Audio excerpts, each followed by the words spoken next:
drop that on the floor? Yeah, what's the big deal? Well, did you know that the average person produces up to 4 pounds of garbage each day and only 30% of it gets recycled? That's a lot of waste. Yeah, so if we all do our part and recycle, we can make the world a better place. Oh, hey, didn't see you there. It's Friday, so as always, we're back with another Eagle Update. I'm Danny. And I'm Sophia. And now on to the Field Report.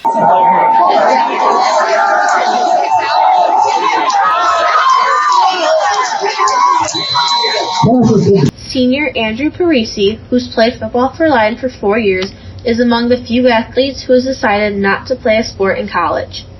I feel like football in high school was just like a stepping stone for me, and after all like our season and everything with like some of my best friends, I don't think I'm interested in playing on another team. Here's Andrew and how he feels about the end of his football career.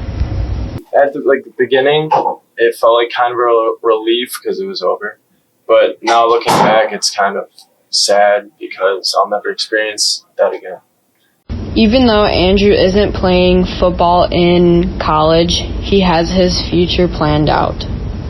I'm going to study how to be an electrician and then probably go on to electrical engineering.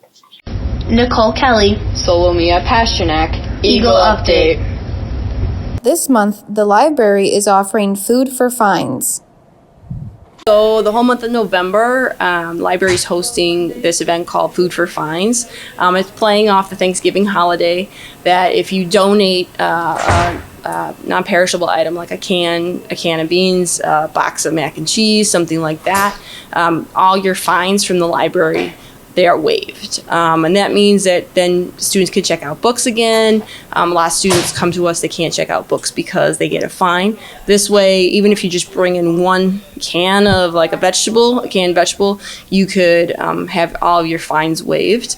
We do this to also support the Leyden Food Pantry in the community, so all the food goes there, so that it can also help people out in the community that are having a hard time. So it's the entire month of November, and we may even extend it depending on how well it's received. And then they can donate food, morning, whenever we're open. So before school, after school, and lunch periods. So the box is right at the front of the library, right at the circulation desk. Also this November, the library is celebrating Native American Heritage Month. Here's Ms. Caneva with more information. So Native American Heritage Month is a month where we celebrate the Native American culture. And historically in America, Native Americans have been persecuted and oppressed, and it's a month to celebrate their culture and their people. We're running 2 displays, the one you see behind me here, and then we're running one in the actual library right when you walk in. Also, we're going into classrooms and doing book talks. I'll be doing mini book talks so that students can know it's Native American Heritage Month and they could be reading books by Native Americans and about Native American characters. I think all literature and reading all books and everything really help build people's empathy, and so culture is so important because we don't want to be isolated into our own culture and just reading things about our own cultures. They really allow you windows into other worlds, and I think that's what showing Native American culture really gets us to understand kind of the persecution and also like the art that they are producing. That's part of the American fabric as well. For the Eagle Update, I'm Morgan Murphy. And I'm Daniel Gutierrez.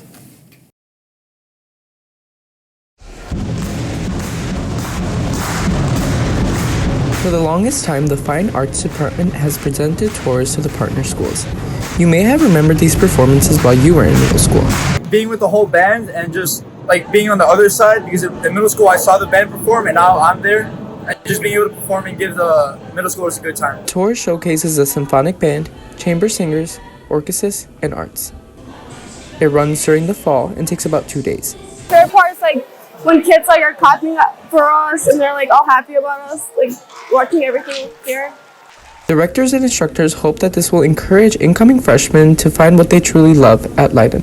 The Fine Arts Tour does a good job of like showcasing what Leyden has to offer and everything, and they show like the best of Leyden. Reporting from your middle school, I'm Daniel. And I'm Morgan. Now back to the studio.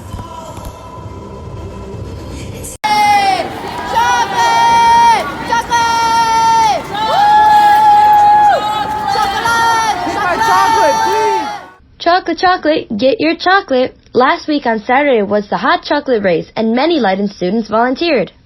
The race has been going on for 11 years and is still popular. Leiden has been volunteering for about 6 years. So a few years ago, probably like 6 or 7 years ago, NHS started going to the hot chocolate race as volunteers. There's a bunch of different jobs. There's like the aid station job. There is the like party job at the end where you give like the celebratory stuff, like the medals and hot chocolate and all that stuff. And there's a lot of different reasons. So one started where students wanted community service hours, and so that was a good way to rack up some hours. The other reason was because they donate a little bit of money back to schools that donate. So we've done it like that as a fundraiser, so that you send a certain amount of students, and then your club or sport gets a certain amount of money donated back as a fundraiser. So that just is like a really good way. It's a win-win for everybody. At the hot chocolate race, students were giving out water, Gatorade, and chocolate chips. I really love doing the hot chocolate race, especially because we get like this really cool merch for volunteering, but also just because waking up early in the morning, like to go downtown with friends is like fun, and then being able to volunteer with it is just like the cherry on top, really. If you missed out on this year's hot chocolate race, don't sweat it. You can always help out next year. All you need to do is join a club or sign up. That's all the news we have time for this week. Wait, what about the cookies? You're right, the cookies. And the winner is Miss Nick's second period graphic design class. Congratulations and enjoy. From the Eagle Update, I'm Sophia. And I'm Danny. And we're signing off.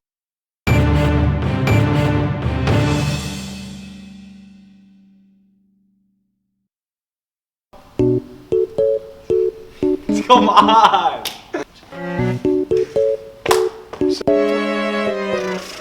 You want it? And I'm Sophia, and this is the Eagle Update.